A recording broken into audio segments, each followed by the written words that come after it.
Si Ryuta ay isang nakakasuklim na talunan na isang araw ay napunta sa isang mahiwagang mundo na puno ng mahika at mga bayani, kung saan ang mga nakuhang kayamanan mula sa mga piitan ang pangunahing paraan ng pagkabuhay.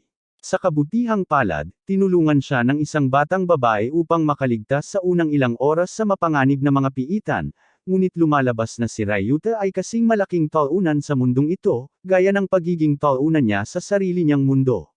Bawat kakayahan niya ay nasa antas na F at isa siya sa pinakamahinang adventurer sa mundo, ngunit nagbago ang lahat nang lumitaw ang isang bagong piitan sa mundo, na iba sa iba at mas mapanganib. Nalaman niya na may espesyal siyang lihim na kakayahan na nakakatulong sa kanya para mabilis na umakyat ng antas sa piitan na ito, kaya naman walang tigil siyang nag-grind para maging pinakamalakas na adventurer sa buong mundo. Hindi ito ang nangyari nang mahulog siya sa isang piitan sa mundong ito, dahil si Ryuta ay isang mahinang malungkot na lalaki na namumuhay ng malungkot na buhay sa mundo. Nagulat siya nang makita ang sarili sa isang hindi kilalang lugar nang marinig niya ang mataas na boses ng isang batang babae na nagbabasag at sumisigaw. Bago pa man niya lubos na maibuka ang kanyang mga mata, nakita niya ang malabong mukha ng isang blonde na babae na may malaking martilyo sa harap mismo niya. Bumubulong ang dalagita tungkol sa kanya bilang isang piraso ng karne at naghahandang hiwain siya, ngunit sumigaw si Ryu at hiniling sa dalagita na maghintay. Napagtanto ng batang babae na tao siya, ngunit naguluhan dahil ang mga patak ng slime ay karaniwang naglalaman ng toge at hindi tao. Nang hihilakbot na tanong ni Ryu sa kanya kung ano ang ibig niyang sabihin sa salitang slime, drops, at sprouts. Sinabi ng batang babae kay Ryu na panuurin siya habang may slime monster na tumatalbog patungo sa kanya, at matagumpay niya itong pinukpok gamit ang kanyang martilyo. Agad na namamatay ang uhog, at nalalaglag ang ilang usbong ng munggo. Tubos na naguguluhan si Ryu, hinawakan ang ulo sa pagkabigo at nagtataka kung nasaan siya. Nalaman na si Ryu ay binagsak ng isang slime sa isang mahiwagang mundo na puno ng mga piitan at halimaw. Ipinaliwanag ng dalagita na lahat ng bagay sa piitan na ito ay nahuhulog mula sa mga halimaw na slime. Nagtataka si Ryuta kung bakit slime monsters lang ang kanyang nilalabanan at wala ng iba. Sinabi niya sa kanya na ang mga slimes lang ang mga halimaw sa unang antas at mahina siya para pumunta sa ibang antas, pero umaasa siyang tataas ang antas niya sa kalaunan. Upang linawin, nakatayo sila sa harap ng isang status board na nagpapakita ng pangalan ng batang babae bilang Emily at ang kanyang antas bilang isa. Natanto ni Ryu na ito ay isang mundo ng paglalaro. Ang ikalawang pahina ay nagpapakita ng katayuan ni Emily sa pagbagsak na mas mataas sa mga halaman, na nagresulta sa pagkuha niya ng mga munggo. Sinuri ni Ryu ang kanyang mga istatistika at nadismaya nang makitang napakababa ng lahat ng kanyang kakayahan, ngunit ang kanyang katayuan sa pagbagsak ay nasa antas. Wala sa kanila ang nakakaalam kung ano ang kahulugan ng S, kaya nagpasya silang alamin ito. Hiniram ni Emily kay Ryu ang isang sibat na kawayan, dahil mahina siya para hawakan ang kanyang malaking martilyo.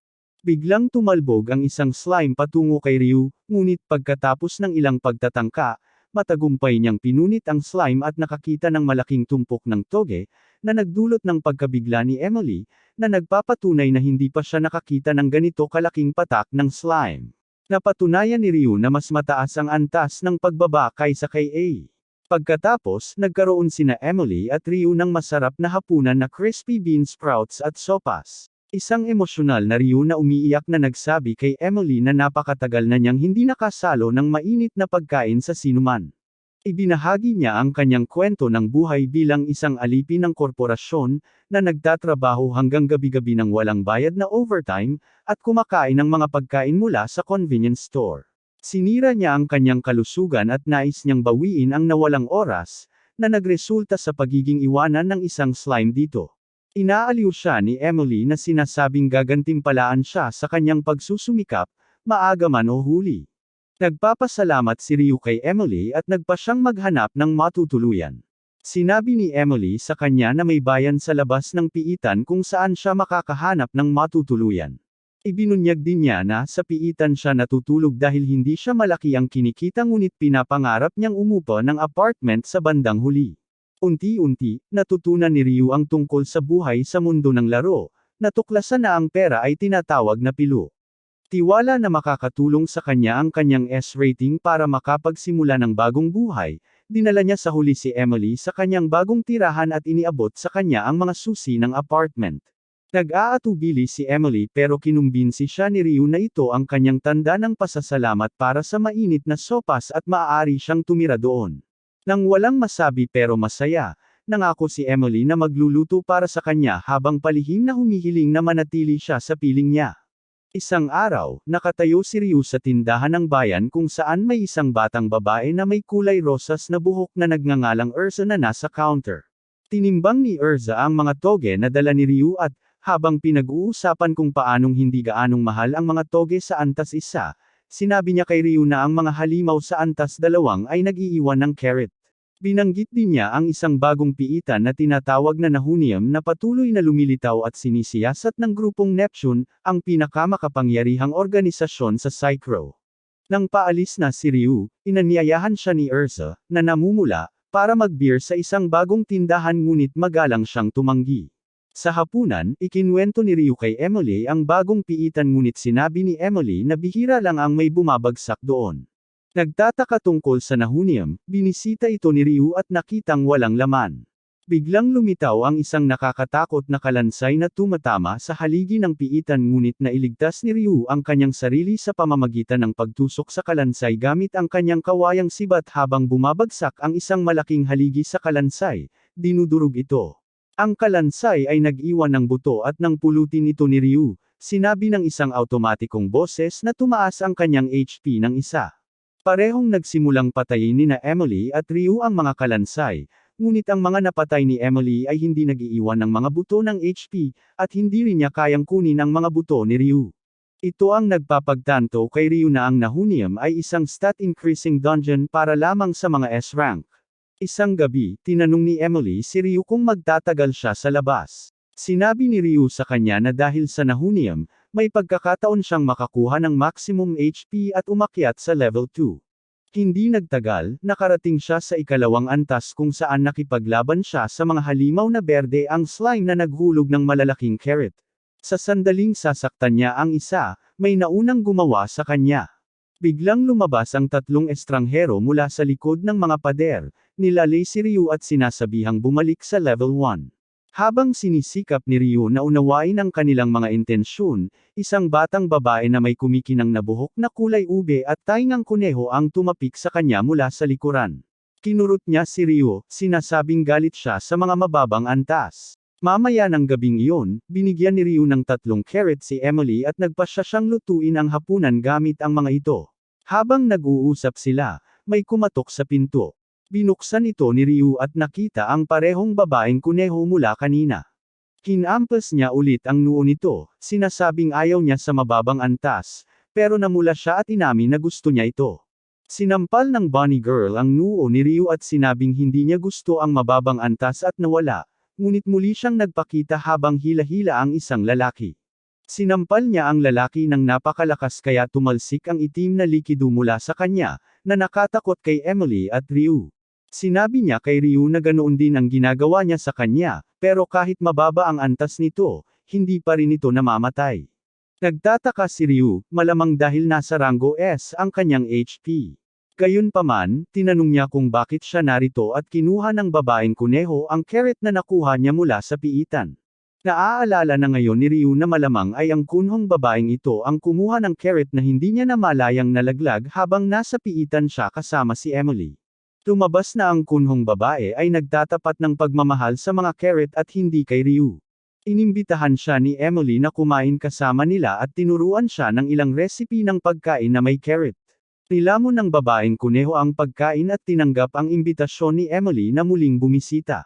Mamaya, nasa ikalawang antas ng piitan si Ryu nang biglang lumitaw sa harap niya ang isang nakakasuklam na zombie at buong lakas itong sumugod. Sinaksak siya ni Ryu ng sibat, na nabali ang sandata sa dalawa. Malakas na suntok ang natamaan ng zombie sa mukha ni Ryu, pero protektado siya ng kanyang HP rank na S. Naitama ni Ryu ang isang malaking suntok at sa wakas ay napatay ang nakakasuklam na nilalang. Naiwan ng zombie ang isang buto at ikinagulat ni Ryu na hindi ito ang butong nagpapataas ng HP, kundi isang butong nagpapataas ng kanyang lakas ng isa. Habang nalulubog siya sa kanyang mga iniisip, nagulat siya sa isang boses, at ito na naman ang babaeng kuneho na kanina pa nanunood sa lahat mula sa kuweba sa itaas. Lumalapag siya sa harap ni Ryu at humihiling sa kanyang ipaliwanag ang lahat. Pakiramdam ni Ryu ay hindi niya dapat ipaalam ang anuman dahil alam ng lahat na walang bumabagsak sa Nahunium, at ang antas lamang ni Ryu ang nagpapahintulot sa kanya na makakuha ng stats boost mula rito. Biglang humingi sa kanya ang kunhong babae ng mas maraming carrot at pinapili siya sa pagitan ng carrot at kamatayan. Nakakatakot ito kay Ryu, pero pinakiusapan niya itong maghintay sa tindahan ng bayan, at kukuha siya ng carrot para sa kanya mula kay Tolulo. Ang masayang kuneho na babae ay tumalon at muling nawala, na nagbigay ginhawa kay Ryu na magiging maayos lang hanggat patuloy siyang nagbibigay ng carrot para sa kanya. Kinabukasan, nagdala si Ryu ng isang tumpok ng carrot bilang pasasalamat sa lawin at nakita niya ang kunhong babae na naghihintay. Habang naglalakad siya patungo sa kanya, nagsimulang bumulong ang mga tao sa pagkamangha, sinasabing walang sinumang pumupunta sa Killer Bunny ng mag-isa. Binigyan niya ng carrot ang babaeng kuneho at sinimulan na nitong ngunguyain ito. Nag-aalalang lumapit sa kanya si Erza at tinanong kung kilala niya ang babaeng kuneho. Saglit na ikinwento ni Ryu sa kanya ang pagkakakilala niya rito. Ito ay nagpapagulo sa lahat at mabilis na nag-alok si Erza na bilhin ang mga carrot ni Ryu sa doble ng halaga sa tinggian, at nang tanungin ni Ryu ang dahilan, ipinaliwanag niya sa kanya na ang pangalan ng batang ito ay Ivkali Slider na kilala bilang isang adventurer na ang tatak ay ang kanyang likas na mga taingang kuneho at hitsura. Ang Excalibur ang kanyang nakamamatay na atake na kayang hatiin ang isang malaking bato sa dalawa, at mahilig din siya sa carrot. Ang kanyang catchphrase ay, patay o carrot. Ang natakot na si Ryu ay nagbenta ng kanyang mga carrot sa magandang halagang 15,000 pilos. Nang lumingon siya, nagulat siya nang makita ang kunhong babae sa kanyang paanan na humihingi ng karagdagang carrot. Magalang na sinabi ni Ryu na tapos na ang oras niya para sa araw na ito ngunit bibigyan niya siya ng mas maraming carrot bukas. Ikinagalit ito ng Bunny Girl at sinampal niya si Ryu, sinasabing galit siya sa mga mababang antas, ngunit nahuli ni Ryu ang kamay niya sa kalagitnaan.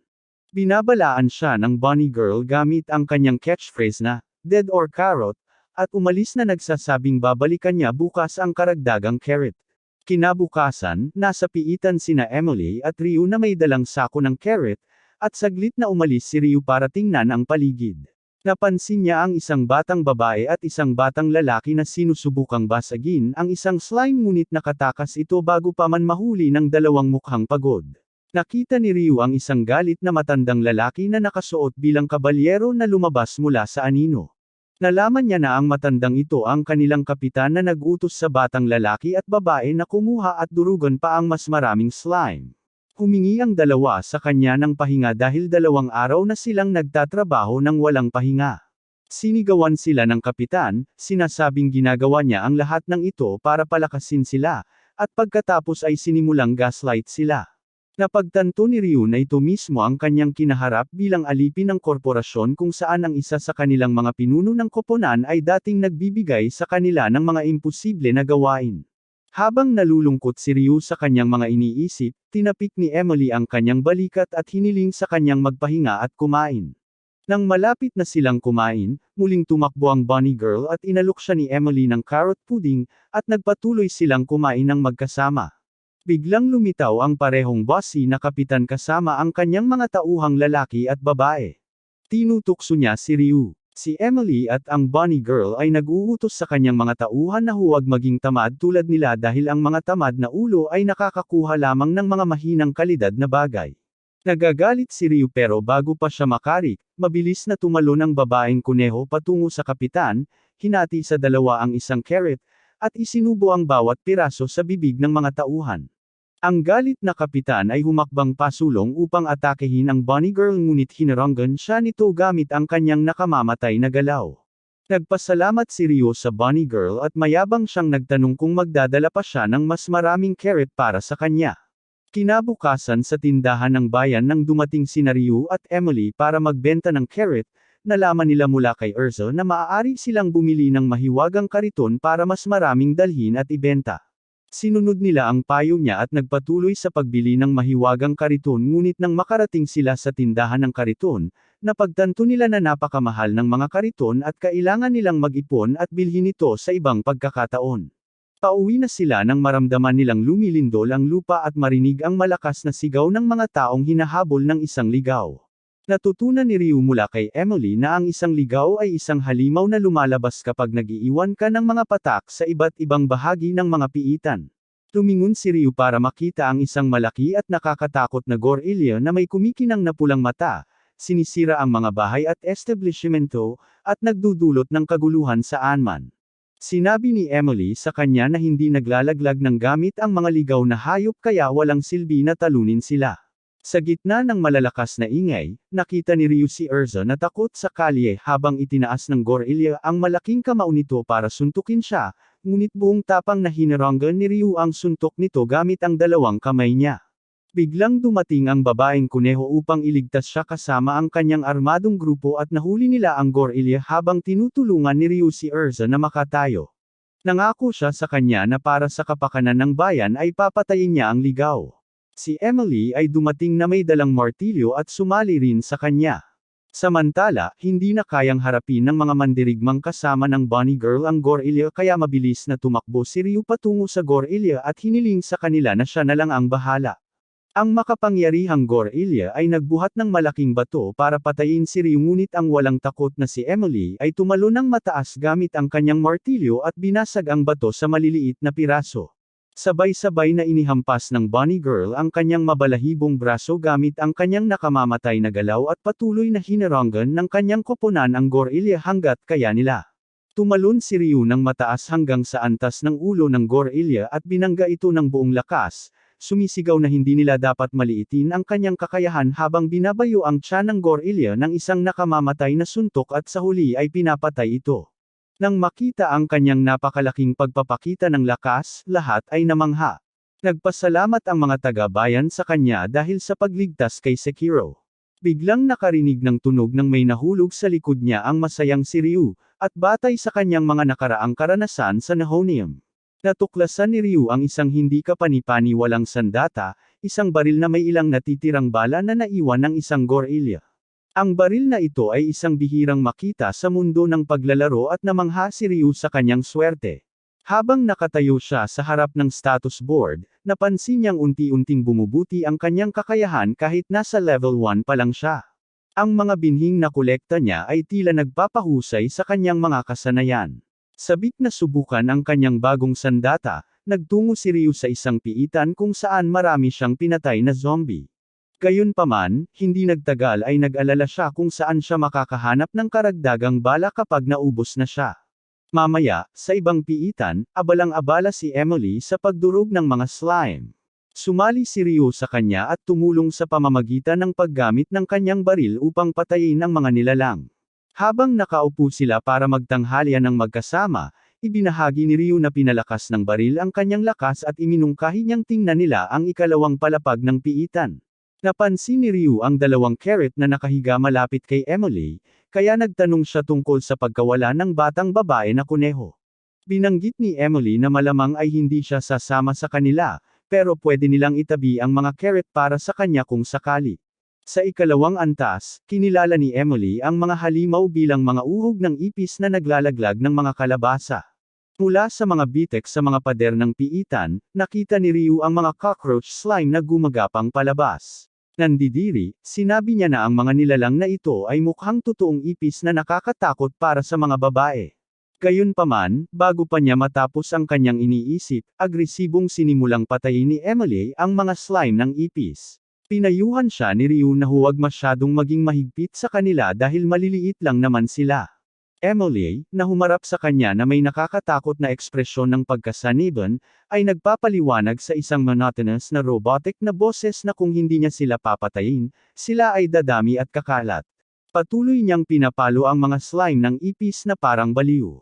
Pagkalipas ng ilang sandali, bumalik si Emily sa dati niyang sarili, ngunit iminungkahi ni Ryu na bumalik sila sa unang antas upang mangolekta ng mas maraming carrot, dahil hindi na niya gustong masaksihan muli ang nakakatakot na pagbabago niya.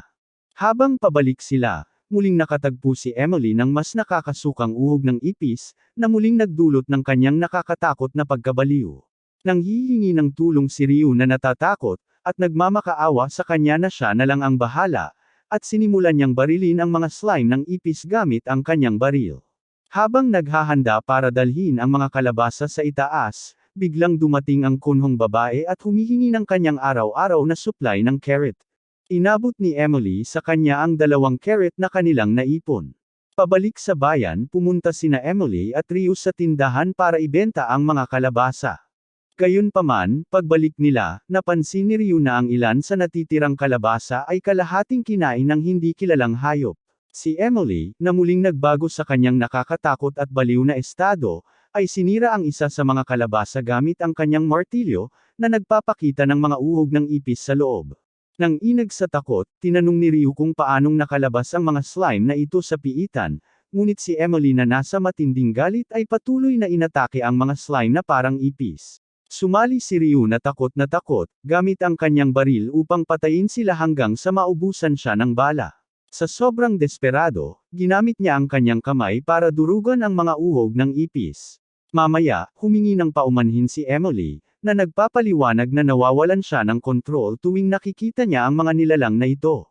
Siniguro ni Ryu sa kanya na hindi niya kasalanan iyon, at napansin nila ang ilang ekstrang bala sa lupa, eksaktong kung saan nila iniwan ang kanilang mga kalabasa. Nagtataka tungkol sa pangyayaring ito, tinanong ni Ryu si Erza sa tindahan ng bayan.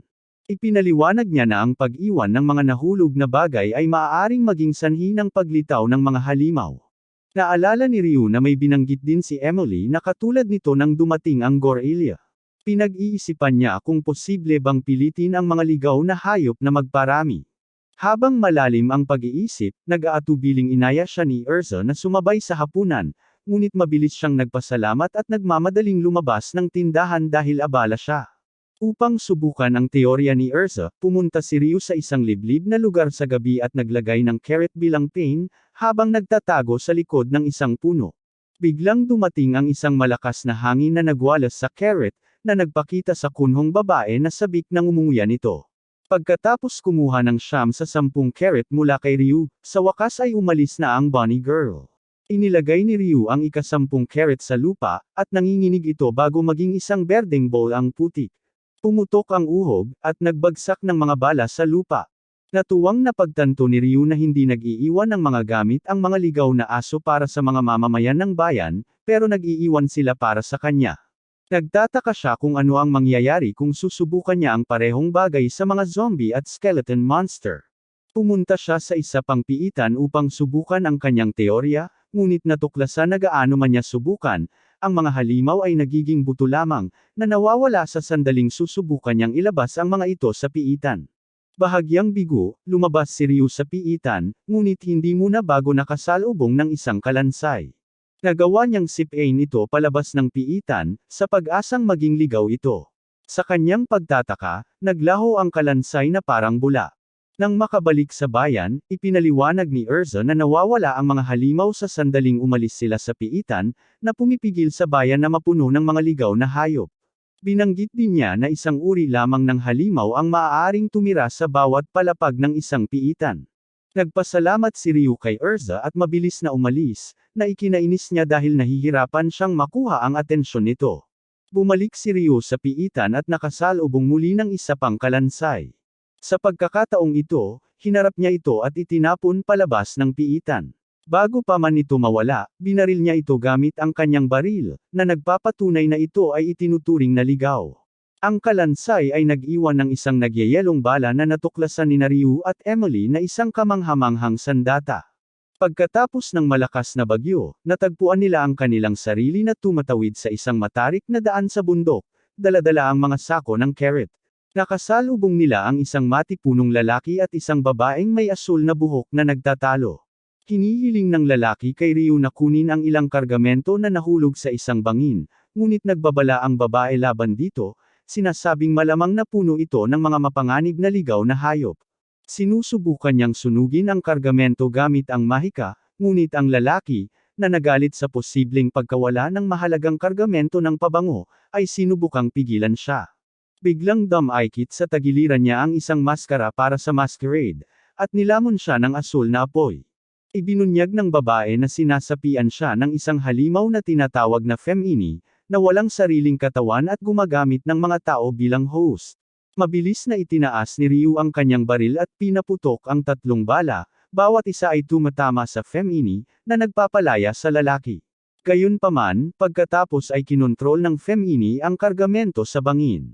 Determinado ang babae na pigilan ang pagkalat ng Femini, naghahanda siyang tumalon bilang pain.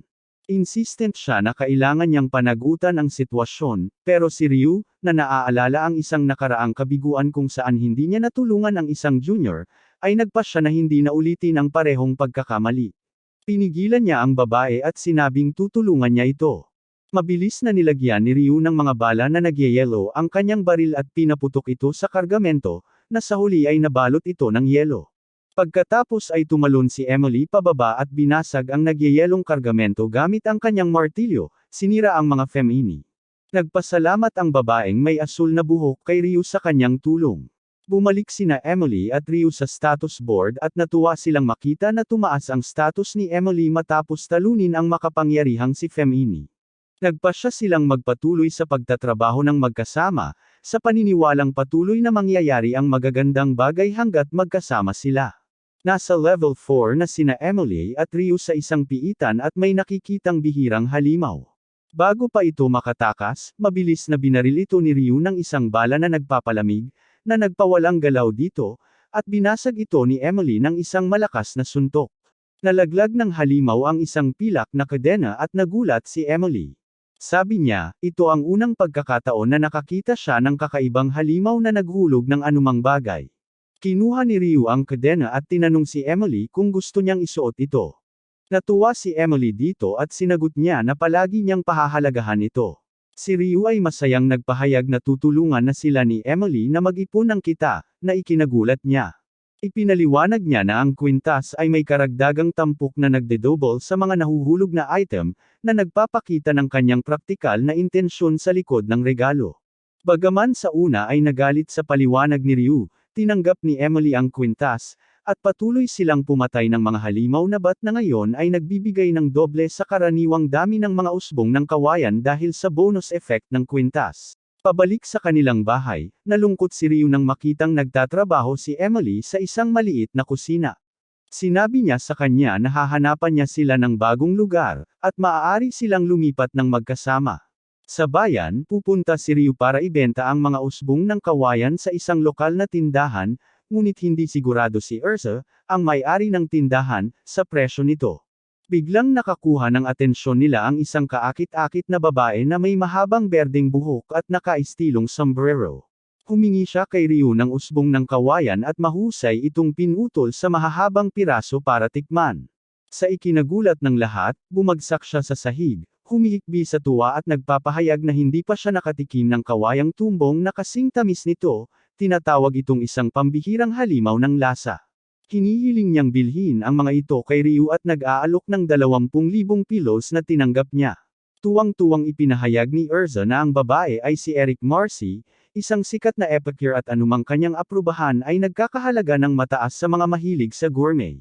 Hinikayat niya si Ryu na pumirma ng eksklusibong kontrata sa kanyang tindahan, at pumayag ito dahil alam niyang magpapataas ito sa mga usbong ng kawayan bilang isang branded na produkto. Sa piitan ng Nihonium, nakita ni Ryu ang isang batang babae na nakasuot ng kulay rosas na gown at may gininto ang buhok na pinupugutan ng ulo ang isang halimaw na kalansay. Isa sa kanyang mga bodyguards ang nagbigay alam sa kanya na si Prinsesa Margaret iyon na gumagamit ng airbox. Ipinaliwanag ng bantay na bagaman hindi nag-iiwan ng mga gamit ang mga halimaw sa Nihonium, natuklasan ng kamakailang pananaliksik na nag-iiwan sila ng hangin na kanilang kinokolekta upang ibenta bilang eksklusibong produkto na gawa sa kamay ng prinsesa.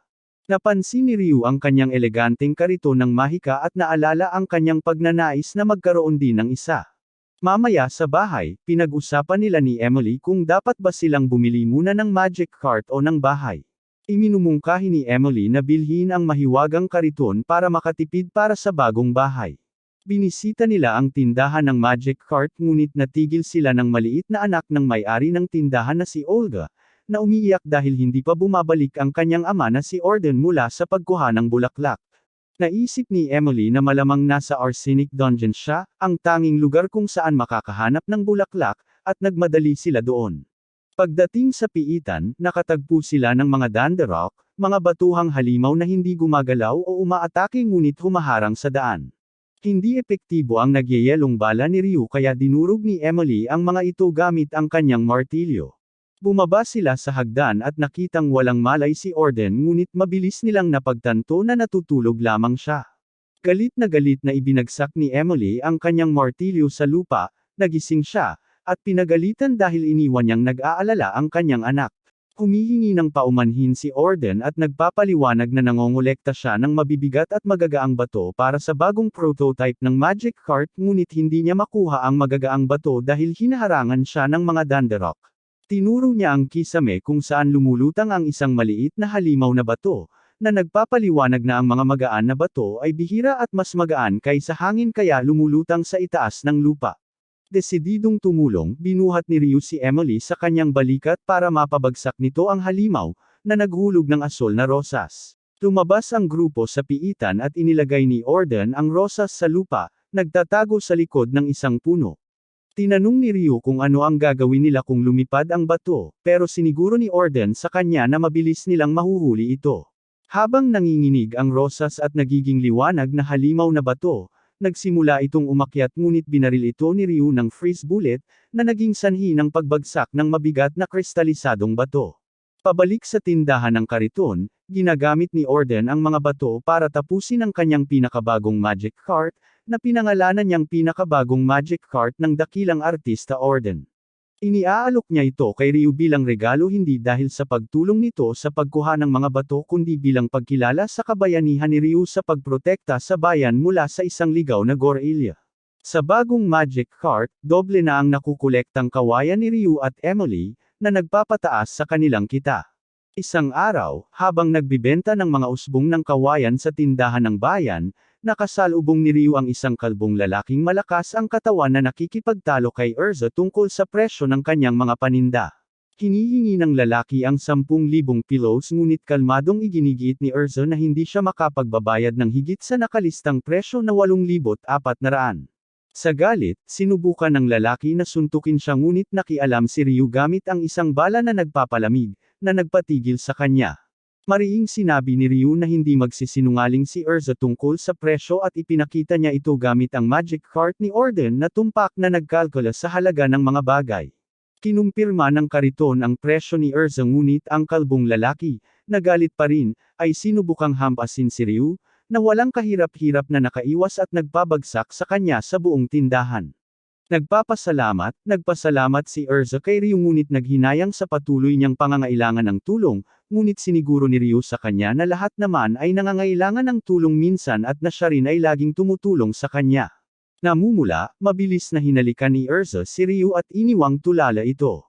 Mamaya, nagbunga ang pagsusumikap nina Emily at Ryu nang makakolekta sila ng sapat na usbong ng kawayan para kumita ng 200,000 pillows, na nagbigay daan sa kanila upang makabili ng bagong bahay. Habang nag-iimpake, nakita ni Ryu ang mga lukot na sulat mula kay Eric Macy at nagpasya siyang panatilihin ang kontrata sa kanilang kasalukuyang tirahan upang patuloy na pahalagahan ang magagandang alaalang nabuo doon.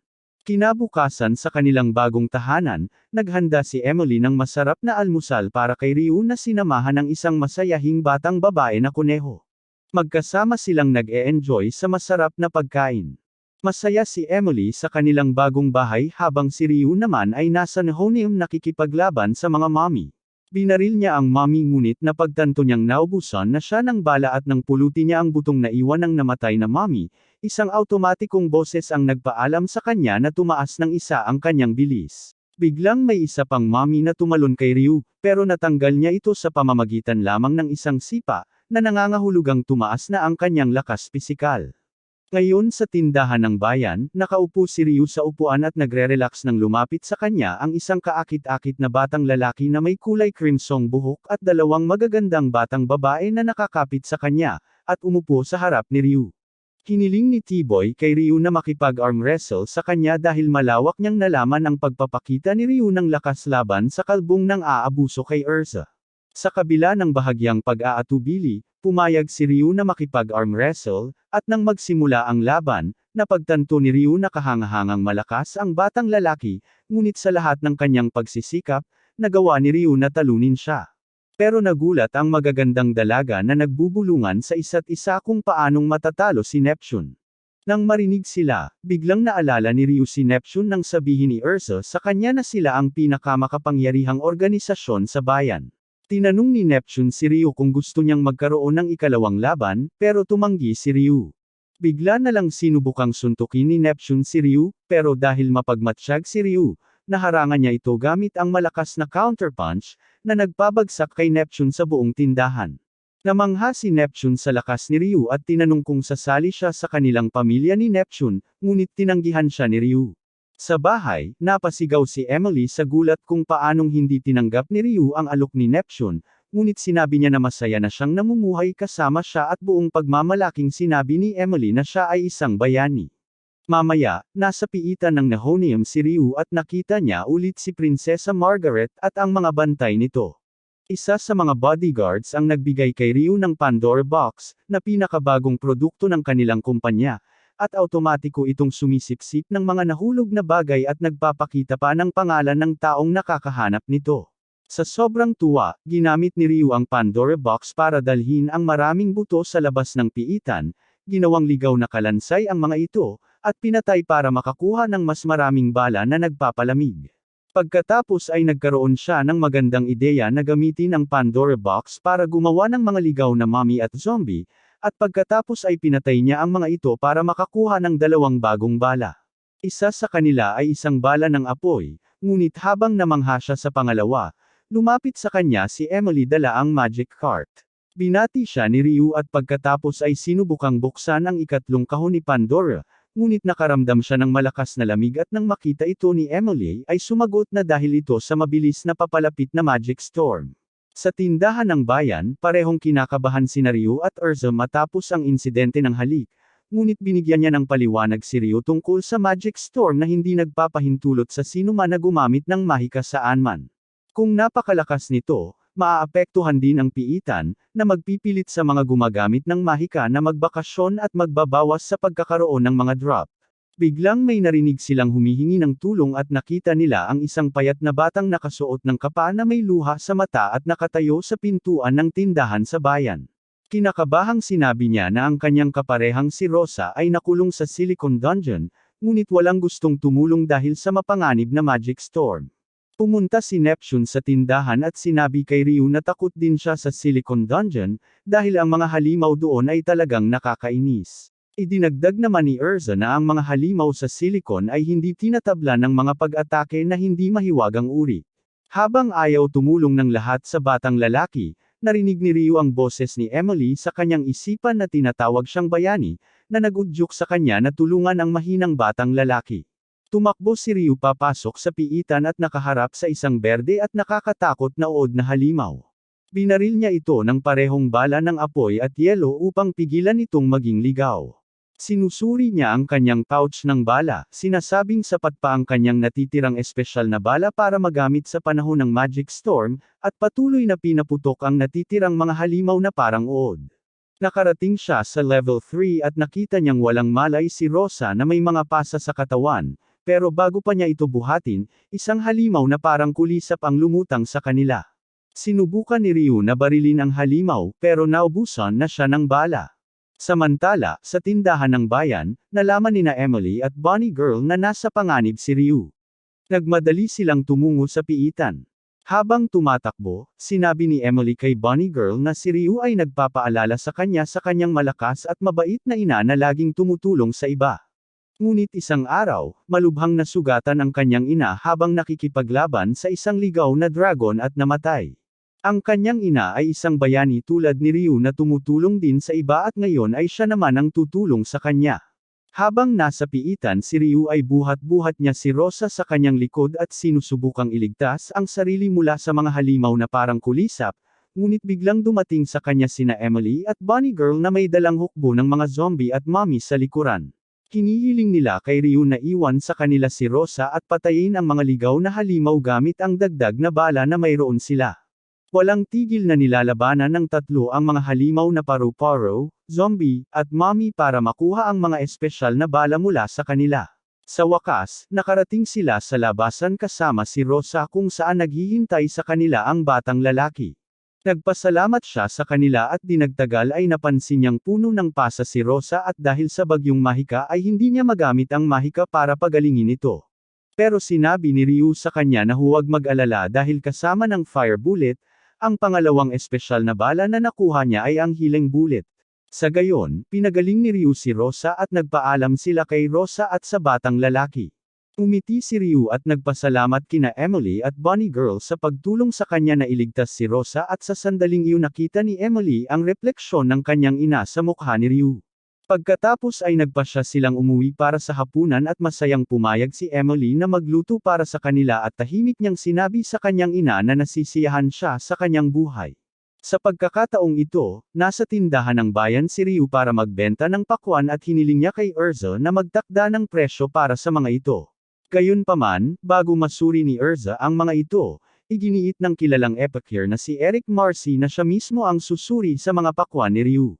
Kumagat siya sa malambot at mak-atas na prutas at tumulo ang luha ng kagalakan sa masarap nitong lasa.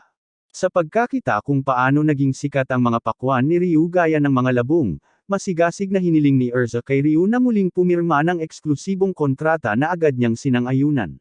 Nagtataka si Erza tungkol sa pinagmulan ng mga pambihirang pakwan na ito at nagtanong kung may tamang lisensya si Ryu nang malaman niyang galing ang mga ito sa Antas 5. Nang tanungin ni Ryu tungkol sa lisensya, ipinaliwanag ni Erza na ang lisensya ay nagpapahintulot sa paggalugad ng mga piitan sa ibaba ng Antas 6, kung saan bawat bayan ay may sariling patakaran. Sa Sekro, may bagong lisensya para sa bawat 5 antas at hindi makakabili ang mga mangangalakal ng mga item na nahulog sa mga antas na iyon kung walang angkop na lisensya ang mga manlalakbay tulad ni Ryu. Sa rekomendasyon ni Erza, binisita ni Ryu at Emily ang tanggapan ng lisensya kung saan nakatagpo sila ng isang mayabang at magaspang na lalaking naninigarilyo. Nang magtanong si Ryu tungkol sa pagkuha ng lisensya, tinanong siya ng lalaki tungkol sa kanyang mga nagawa. Binanggit ni Ryu na regular siyang nagdadala ng pakwan mula sa Antas 5. Kumuha ang lalaki ng ilang susi at isang melon, at inutusan silang sumunod sa kanya. Dinala niya sila sa isang malaki at walang laman na bulwagan, inilagay ang melon sa gitna, at ipinaliwanag na ang melon ay nahulog sa Antas 6 o mas mababa. Sinabi niya na babaguhin niya ito upang maging isang ligaw na halimaw, at kung matatalo ito ni Ryu, papasa siya sa pagsusulit. Ang tatlo ay nagtatago sa likod ng mga pinto, naghihintay na maging melon ang melon. Biglang nanginginig ang melon at lumabas ang isang malagkit na bakal. Inimpo ni Emily kay Ryu na dahil sa tibay nito ay walang silbi ang mga talam, ngunit sinugod ito ni Ryu, sinuntok gamit ang kanyang pinakamalakas na lakas. Gayunpaman, bahagyang lang naapektuhan ng kanyang atake ang steel slime. Pagkatapos ay ipinasok ni Ryu ang bala ng apoy at ang bala ng yelo sa kanyang baril. Una niyang pinaputok ang bala ng apoy at pagkatapos ay ang bala ng yelo. Walang pakundangan niyang hinampas ng kamay ang ngayon ay marupok na uhog, na nabasag ito sa ilang piraso. Ipinaliwanag niya kay Emily na ang matinding pagkakaiba ng temperatura ay nagpahina sa metal, na nagiging marupok ito. Namangha sa pambihirang kakayahan ni Ryu, inaprubahan ng magaspang na lalaki ang lisensya sa Antas 6 para sa kanya. Pagkatapos makuha ang lisensya, hiniling ni Ryu kay Emily na samahan siya sa pagbili ng isdang tuna. Magkasama silang nagtungo sa isang lugar na walang tao kung saan inilagay ni Ryu ang tuna bilang pain sa lupa. Biglang nagiging higanteng gorilla ang tuna na dating sumalakay sa kanilang bayan. Gayunpaman, mabilis itong pinatigas ni Ryu gamit ang kanyang mga bala at pagkatapos ay umakyat sa nagyayalong gorilla at pinatay ito gamit ang kanyang baril.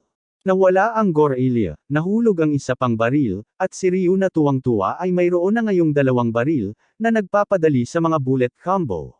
Sa tindahan ng bayan, sinabi ni Erza, na galit kay Ryu na nag-strike ang grupo ni Adalbert, at ang grupong ito ang kumokontrol sa Antas 6, na siyang tanging antas kung saan makakahanap ng bigas. Hinihiling nila ang pagtaas ng presyo, nagbabanta na ititigil ang pagbebenta ng bigas sa tindahan ng bayan kung hindi matutugunan ang kanilang mga kahilingan. Nagpasya si Ryu na makialam at makipag-usap sa mga kinauukulang awtoridad, ngunit sa kanyang paglalakbay ay nakasalubong niya si Neptune na nagbalita sa kanya na siya ay tinawag upang harapin ang isyu ni Adalbert. Nagtataka, tinanong ni Ryu kung plano nilang alisin si Adalbert, na may pagmamalaking sumagot si Neptune na sisirain nila ang grupo. Nang marinig ito, hiniling ni Ryu kay Neptune na siya na ang bahala sa sitwasyon. Pagpasok sa level 6, nakita ni Ryu na hinarangan ng mga armadong tauhan ni Adalbert ang daan. Binaril niya sila ng 2 bala, na nagtulog sa lahat ng kalalakihan. Biglang sumulpat si Neptune sa likod ni Ryu ng sabik at nagtanong tungkol sa mga bala.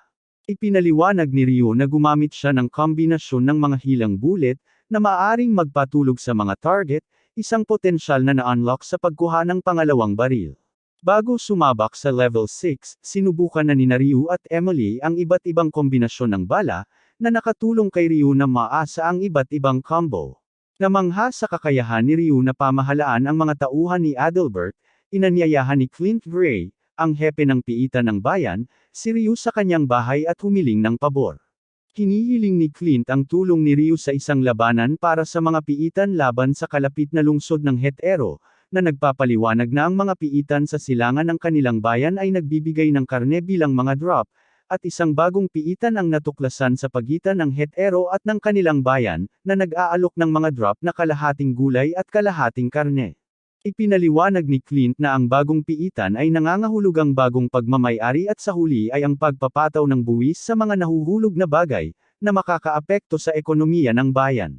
Bilang kapalit ng kanyang serbisyo, tatanggap si Ryu ng bayad at lahat ng mga bagay na kanyang kokolektahin ay hindi kailangang bayaran ng buwis. Nang maglaon, hiniling ni Ryu kay Emily na sumama sa kanya at siniguro sa dalagang kuneho na mag-iipon siya ng mga carrot para sa kanya bago umalis para sa labanan. Tinatawid nila ang mga ilog at disyerto, nagtatayo ng kampo sa gabi. Naghanda si Emily ng masarap na hapunan, at pagkatapos ng pagkain ay sinabi niya kay Ryu na susunugan niya ang basura dahil kung hindi niya ito gagawin ay maaaring magresulta ito sa malalakas na halimaw. Naisip ni Ryu na gumamit ng halimaw na basura para makakuha ng mas maraming armas. Isang higanteng halimaw na parang Frankenstein ang lumitaw at sinubukan ni Emily na atakehin ito gamit ang kanyang martilyo, ngunit walang epekto. Pagkatapos ay ginamit ni Ryu ang kanyang combo strategy na gumamit ng 2 fire bullet para sunugin ang halimaw hanggang maging abo at nakatanggap siya ng homang bullet bilang gantimpala. Sa umaga, nakarating sila sa bagong selda ng piitan na matatagpuan sa kalagitnaan ng kanilang bayan at ng Hetero. Ang lugar ay puno ng mga tao mula sa 2 bayan at napansin nila ang malalaking tambak ng basura. Nagtataka kung ligtas bang iwan ang basura sa bukas. Bigla nilang nakita ang isang babaeng nakasuot ng pula, gamit ang kanyang kapangyarihan sa apoy upang sunugin ang bawat tumpok isa-isa. Napansin ni Emily na ang babae ay may tungkuling sunugin ang basura gamit ang kanyang kamanghamanghang kapangyarihan, ngunit tila nalulula siya sa dami ng basura. Nag-aalala, sinabi ni Ryu na dapat nilang pigilan siya dahil mukhang may sakit at mapatlo siya dahil sa labis na pagtatrabaho. Nagmamadaling lumapit sila sa babae, hinihimok siyang magpahinga, pero iginigiit niyang maayos lang siya. Gayunpaman, habang sinusubukan niyang gamitin ang kanyang kapangyarihan sa apoy sa isa pang tumpok, bumagsak siya dahil sa pagod. Hinihiling ni Ryu kay Celeste na magpahinga muna, ngunit tumanggi siya, iginigiit na kailangan niyang gampanan ang kanyang responsibilidad na sunugin ang basura. Dahil wala ng ibang pagpipilian, pinaputukan niya ng 2 bala na nakapagpapagaling ang babae na naging sanhi ng pagtulog nito. Dinala nila si Celeste sa kanilang tolda, ngunit nagising siya pagkaraan ng ilang sandali at nagmadaling lumabas ng tolda upang makita ang mga taong nakapila na may dalang basura, habang si Emily ay nagdidirekta sa kanila na ilagay ito sa itinalagang lugar at si Ryu ay nagpaputok sa mga halimaw na basura na lumalabas mula sa mga tambak. Sa hapagkainan, nagpakilala si Celeste at ipinaliwanag na dahil ang bagong piitan ay hindi nagbabayad ng buwis hanggang sa mapagdesisyonan kung sino ang may-ari, napakaraming collector ng mga nahuhulog na bagay ang nagtipon-tipon sa lugar upang mangolekta ng mga nahuhulog na bagay na walang buwis. Bilang resulta, kailangan niyang sunugin ang basura na kanilang ginagawa araw-araw kaya nangako si Ryu na tutulong sa kanya at ang pagod na si Celeste, na nabawasan ang mga pasanin, ay muling nakatulog. Kinabukasan, nagpasalamat si Celeste sa kanila dahil pinayagan siyang magpahinga at makabawi ng lakas kaya inanyayahan siya ni Emily na tumira sa kanilang tolda at buong pasasalamat siyang pumayag. Pagkatapos ay nagtungo si Ryu upang makipagkita sa punong tanggapan ng bayan, si Duke, habang naglalakad sila sa isang maingay na palengke. Huminto si Emily sa harap ng isang tindahan na nagbibenta ng mga singsing at kwintas, nagpapahayag ng paghanga sa mga gamit, ngunit masyadong mahal ang mga ito para sa kanya. Nang makilala nila si Duke, ipinakita niya kay Ryu ang isang iginuit na mapa ng bagong piitan ni Selen at ipinaliwanag na ang mga nahuhulog na gulay ay matatagpuan sa mga sahig na may kakaibang numero at magkikita sa mga sahig na may pantay na numero. Gayunpaman, ang pagmamay-ari ng piitan ay igagawad sa bayan na makakakolekta ng pinakamaraming bihirang gamit sa loob ng itinakdang oras. Naghanda si Ryu para manghuli ng mga bihirang item na ito, ngunit sinabi sa kanya ni Duke na ang mga manghuli ng item ang hauli sa mga halimaw at kailangan lang ni Ryu na hanapin ang mga ito. Sa bagong piitan, nakasalubong ni Ryu ang kanilang mga karibal mula sa karatig bayan, ang Het-ero. Ang karibal na matandang lalaki, si Harvard, ay may katulad na posisyon kay Duke at ang kilalang manlalakbay na si Eugene ay naroon upang sirain ang mga halimaw na halaman, sa gayon ay binabawasan ang tsansa ng koponan ni Ryu na makahanap ng mga bihirang gamit. Kapag pinaputukan ni Ryu ang isang halimaw na pinipigilan ng mga kalalakihan ng bayan, nagre-regenerate ito at nagiging mas malaki at mas malakas. Alam ng Harvard na ang halimaw ay mapapatay lamang sa pamamagitan ng pagwasak sa nakatagong puso nito, kung hindi, babalik ito ng mas malakas pa. Si Eugene, na alam ang lokasyon ng core, ay nagmamadaling tumakbo patungo rito dala ang kanyang espada. Gayunpaman, bago pa man siya makapagtama, gumamit si Ryu ng homang bullet upang patayin ang halimaw. Tumanggap si Ryu ng malaking kabayaran kasama ang mga munggo na nalaglag ng halimaw, kaya bumili siya ng singsing para kay Emily at ipinakita ito sa kanya pagbalik sa tolda. Bagaman gusto ni Emily ang singsing, nag-aatubili siyang tanggapin ang napakamahal na regalo, ngunit sinisiguro siya ni Ryu na sapat na ang kanyang kinita mula sa antas isa ng piitan at ipinahayag kung gaano espesyal sa kanya ang kanilang pagkikita sa mundo ng laro. Isinusuot niya ang singsing sa daliri nito, nagpapasalamat sa lahat ng bagay. Mamaya, sinuri nila ang katayuan ni Ryu sa status board at napansin ang isang hindi pangkaraniwang +1 sa tabi ng bawat kasanayan niya. Naalala ni Ryu na pagkatapos bumili ng 1,000,000 Pylos ring, sinubukan niya itong gamitin na naging sanhi upang ito ay maging isang ligaw na halimaw, at pagkatapos patayin ng ligaw na halimaw ay nakatanggap siya ng isa pang ring na may espesyal na epekto. Sabik na subukan ang kapangyarihan ng singsing, pumasok sina Ryu at Emily sa isang piitan. Binasag ni Emily ang isang halimaw na puno gamit ang kanyang martilyo, na nagbigay sa kanya ng dibdib ng manok. Tuwang-tuwa niyang sinabi kay Ryu na kung walang singsing, ang kanyang drop rate ng hayop ay F, pero kapag suot niya ito, makakakuha siya ng mga drop ng hayop. Biglang nakita nila ang isa pang halimaw na puno na napapaligiran ng mga sundalong Het-ero na tumatawag para sa Harvard. Habang naghahanda si Ryu na pumutok, mapanuyang pinukaw siya ni Harvard. Napagtanto ni Ryu na ang pagbaril sa halimaw ay magreresulta sa pagbaba, na magpapantay sa iskor ng Het-ero sa kanilang bayan. Nag-aatubili siya, pero itinapon ni Emily ang singsing niya sa kanya at sinugod ang halimaw, habang mabilis na pinutukan ni Ryu ng bala na nagpapalamig at binasag ni Emily gamit ang kanyang martilyo, pero walang natirang patak dahil hindi siya makakuha ng patak ng hayop ng walang singsing. Ang kanilang matalinong estratehiya ay nag-iiwan sa kanilang mga karibal na talunan at pinahahalagahan ni Duke ang kanilang mabilis na pag-iisip. Binabalaan sila ni Duke na darating ang mga karagdagang tauhan ng mga Het-ero sa gabing iyon, na posibleng 3 beses na magpapataas sa kanilang bilang, at plano nilang bahaing ng mga mandirigmang antas F ang mga palapag na may kakaibang numero upang mapanganib ang kanilang pagkakataong makakuha ng mga gulay. Sabi ni Ryu, kung makakolekta sila ng mga bihirang drop mula sa mga level 3, 5, 7, at 9, pwede silang magtabla sa Het-ero. Iminumungkahi niya na taasan ang gantimpala para sa paghahanap ng mga halimaw sa 10 milyon at nangangako na babayaran ang halagang iyon, kung hindi sila makakuha ng anuman mula sa mga napatay. Sinang-ayunan ni Duke ang plano at nagsimula silang pumatay ng mga halimaw. Tinalo nila ang isang bihirang killer butterfly sa level 3, isang mapanganib na oso at mapanganib na panda sa level 5, at isang bihirang baliw na rock golem na naglalaglag ng Brussels sprouts, saltwort, at radish sprouts, ayon sa pagkakabanggit. Sa wakas, hinarap niya ang isang halimaw na ahas na may maraming ulo, ngunit hindi sigurado kung saan matatagpuan ang puso nito. Sa pagpapaputok ng maraming bala na humahanap ng target, sinisira niya ang puso ng halimaw at nangongolekta ng mga kabute. Binabati ni Duque si Ryu sa pagtulong sa kanila na magtagumpay at planong iulat ang kanyang pagganap sa punong tanggapan. Ito ay nagpapalakas ng kumpiyansa ni Ryu, na nagpapaalala sa kanya kung paano hindi pinansin ang kanyang mga ideya sa kanyang buhay sa korporasyon, ngunit ang kanyang mga ideya ay kinikilala dito. Habang naghahanda si Ryu na ibenta ang mga patak, hinarap siya ni Eugene at ng kanyang mga tauhan at inakusahan si Ryu na humahadlang sa kanilang pagkakataong kumita, dahil malamang natanggalin sila ng kanilang mga nakatataas ng walang bayad dahil sa mababang final drop rates nila. Nasa bitag ng mga tauhan ni Eugene si Ryu sa isang lila na liwanag na naglalayong maparalisa siya, ngunit dahil sa lakas ng katawan ni Ryu, nagawa niyang labanan ang mga ito, na nagpapakitang kaya pa rin niyang gamitin ang kanyang mga baril sa gitna ng isang magic storm at binaril niya ang isang bala malapit kay Eugene. Pagkatapos ay ginamo ni Ryu ang mga nasugatang tauhan ni Eugene, na nagbigay sa kanya ng kanilang paggalang, at kalmadong sinabi na habang kaya nilang atakehin siya, patuloy pa rin siyang magpapagaling sa kanila, ngunit ngayon ay susuko na siya sa kanilang mga kahilingan dahil may espesyal na naghihintay sa kanya.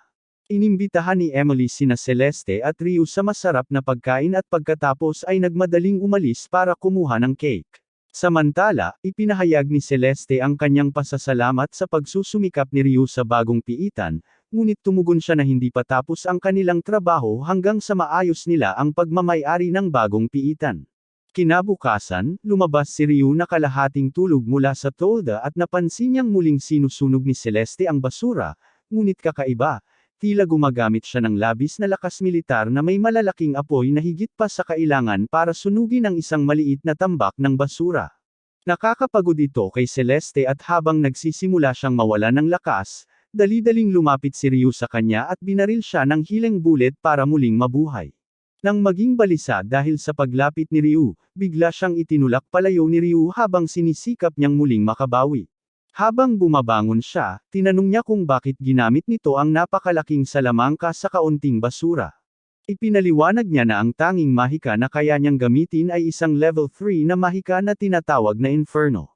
Nang magtanong si Ryu tungkol sa mga salamangkang antas 1 at antas 2, inamin niyang hindi niya ito magamit.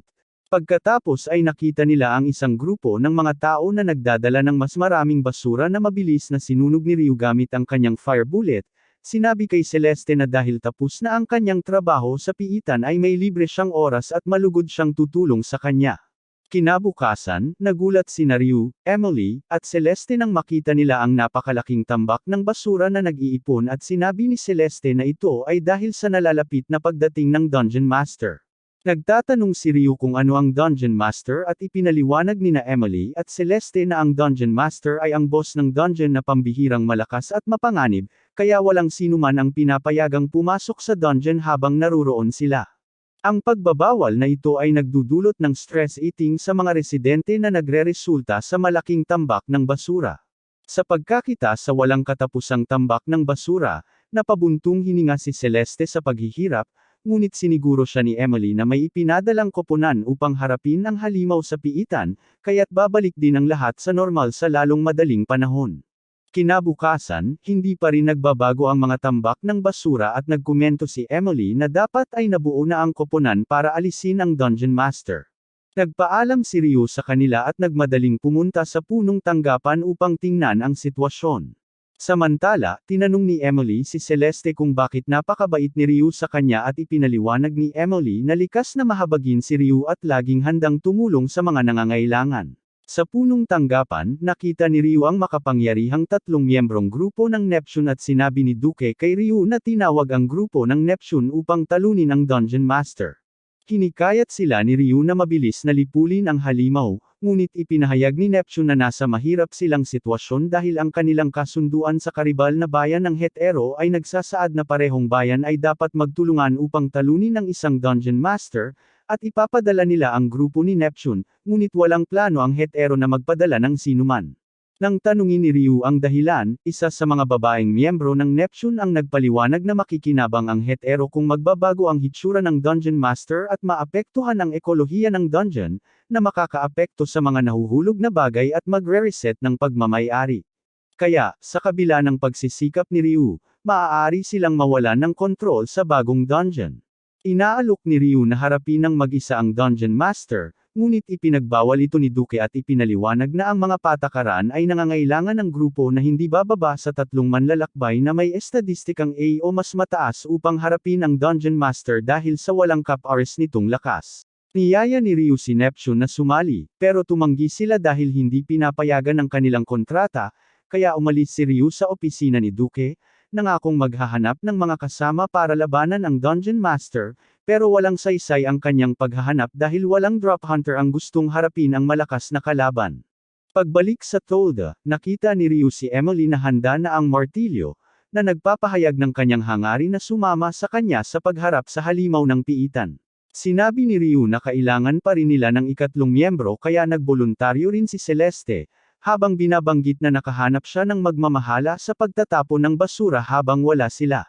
Nagulat si Ryu nang makita si Eugene mula sa kalabang grupo, na masigasig na sumasali sa pagbubuong basura. Ipinaliwanag ni Eugene na pumayag siyang tumulong hindi bilang paghingi ng paumanhin sa nakaraang ginawa ng kanyang grupo, kundi dahil binayaran siya para mapangiti si Ryu. Pagkatapos ay nagpahayag ng pag-aalala si Ryu na parehong hindi nakakatugon sina Emily at Celeste sa kinakailangang may ranggong istatistika. Pinakalma siya ni Celeste, inihayag ang kanyang mga istatistika na parehong nasa ranggong A ang lakas at katalinuhan. Sa ganitong paraan, natutupad nila ang mga kondisyon at nagpatuloy sa unang antas ng bagong piitan, naghahanda upang harapin ang Panginoon ng piitan. Nagsisiksikan sila, maingat na nagmamasid para sa mga halimaw. Inimpa nila Emily na nawawala ang mga halimaw kapag lumitaw ang Dungeon Master at walang loot maliban kung matatalo ang Master. Habang naghahanda sila, malakas na pagyanig at pagbitak ng lupa ang nagbabalita sa pagdating ng Dungeon Master, na isang napakalaking itim na kabayo na may gintong sungay at nakakatakot na pulang mata na kilala bilang Bighorn, isang hayop na may napakalaking lakas. Ang Bighorn ay sumusugod sa buong bilis, ngunit mabilis na sinenyasan ni Ryu si Emily na maghanda at tumalon siya ng mataas habang pinupukpok ang mga sungay ng hayop ng buong lakas. Gayunpaman, pinipigilan ng Bighorn ang kanyang pag-atake at itinaas ang kanyang mga paa sa harap upang durugan siya, ngunit naabala ito ng mga bala ni Ryu, na nagbigay kay Emily ng pagkakataong makatakas. Napansin ang proteksyon ng halimaw, inutusan ni Ryu si Celeste na gamitin ang kanyang spell ng Inferno at habang inilalabas niya ang kanyang kapangyarihan, sabay na umatake sina Ryu at Emily, ngunit bahagyang natinag ang Dungeon Master, na pagtanto na kailangan nilang tuloy-tuloy na atakehin ang halimaw upang pahinain ito. Si Emily ang nangunguna, pero drastikong binababa ng Dungeon Master ang kanyang HP. Ang kapangyarihan ng Dungeon Master ay nagpapahina sa kanilang lakas, na nag-iiwan kay Celeste na pagod at halos hindi na makakilos. Sinabi ni Ryu sa kanya na magpahinga habang kinikilala na mas mahalaga siya kaysa sa kanyang mga katulong. Naantig ng kabaitan ni Ryu, pinagsikapan ni Celeste na tipunin ang natitirang lakas niya at muling nagpalabas ng isang spell ng apoy na sa huli ay sum-ira sa hadlang ng Bighorn habang sina Ryu at Emily ay walang tigil na inatake ang mahinang hayop at sa wakas ay natalo ang master ng piitan. Nagmamadaling lumapit si Ryu sa kalahating malay na si Celeste, nagpapasalamat sa kanyang pagsisikap at inaalok sa kanya ang gintong sungay ng Bighorn. Gayunpaman, nag-aatubili siyang tanggapin ang mahalagang regalo, ngunit hiniling sa kanya nina Emily at Ryu na kunin ito bilang tanda ng pasasalamat sa kanyang pagsusumikap. Pabalik sa punong tanggapan, pinuri ni Duke si Ryu sa pagtalo sa tila walang talo na halimaw, at nagpahayag din ng pasasalamat ang mga batang babae ng Neptune. Kinabukasan, natuklasan ni Celeste na nagbibigay daan ang sungay ng Bighorn upang magamit niya ang mga level 1 na spell, na nagkatotoo sa kanyang matagal ng pangarap, habang dala ni Ryu ang magandang balita na ang bagong piitan ay nasa ilalim na ng kontrol ng kanilang bayan. Habang naghahanda silang umalis, inanyayahan ni Ryu si Celeste na sumama sa kanila at masayang tinanggap ni Emily sa kanilang pamilya. Sa bahay, ang kunhong babae ay nasa bahay ni Ryu at Emily, kumakain ng mga nolentang carrot habang nagrereklamo na gusto niyang kainin ang mas mataas na kalidad na carrot na dala ni Ryu. Bumalik na sa bayan sina Emily, Ryu, at Celeste, at habang naglalakad sila patungo sa kanilang bahay, napansin ni Ryu ang isang tindahan na nagbibenta ng carrot na nagpaalala sa kanya sa batang babae na kuneho. Sa kanilang paglalakbay, nakasalubong nila si Erza na bumati sa kanila at nagtanong kung sino ang magandang estrangherong kasama ni Ryu. Ipinakilala ni Ryu si Celeste at ipinaliwanag na bubuo silang dalawa ng pamilyang Ryuda, at tinanong niya kung talagang magsisimula si Ryu ng pamilya sa isang napakagandang tao na ikinalito ni Ryu.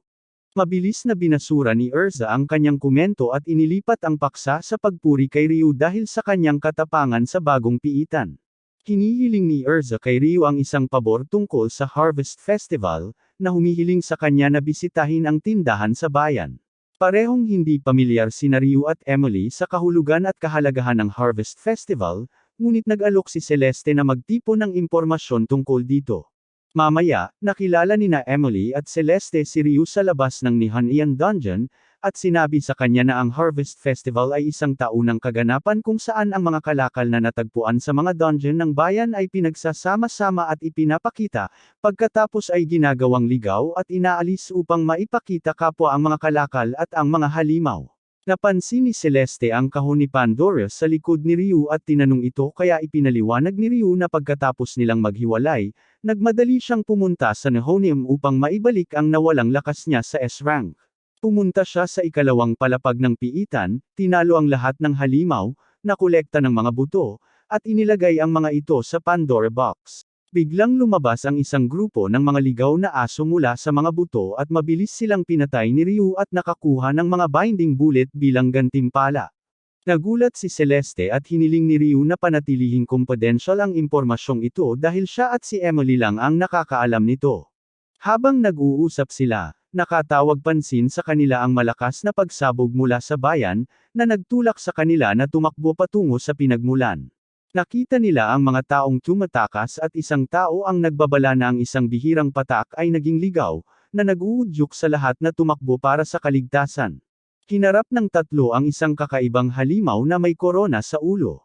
Ginagamit ni Celeste ang kanyang kapangyarihan sa apoy, si Emily ay sumusugod dito gamit ang kanyang martilyo, at si Ryu ay umaatake mula sa lahat ng direksyon gamit ang kanyang mga baril.